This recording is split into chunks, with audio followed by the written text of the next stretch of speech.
Hello बच्चों, इस video में हम लोग पढ़ेंगे बुद्धिमान कौन। मतलब इस पाठ में एक कहानी बताई गई है जिसमें पूछा गया है बुद्धिमान कौन। तो जो ये पाठ है ये केवल पढ़ने के लिए है, ठीक है। इसमें अभ्यास कार्य नहीं दिया गया है। तो आइए शुरू करते हैं।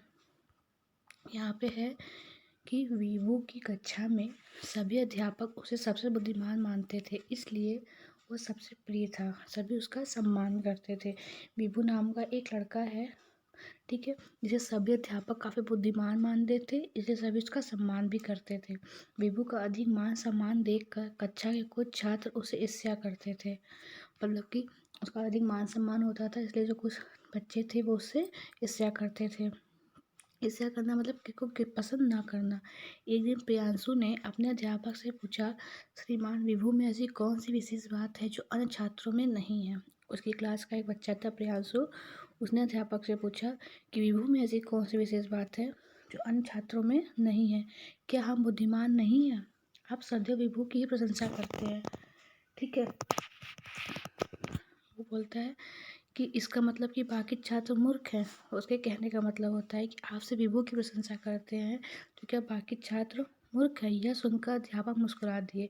कुछ सोचकर उन्होंने श्याम पट पर एक लकीर खींच दी। वे छात्रों से बोले, जो इस लकीर को बिना काटे छोटा कर देगा वही बुद्धिमान होगा, ठीक है। उसके बाद छात्र एक दूसरे का मुंह देखने लगे और चुपचाप बैठे रहे। अध्यापक ने छात्रों से कई बार कहा, लेकिन किसी को कुछ भी सूझ नहीं रहा था।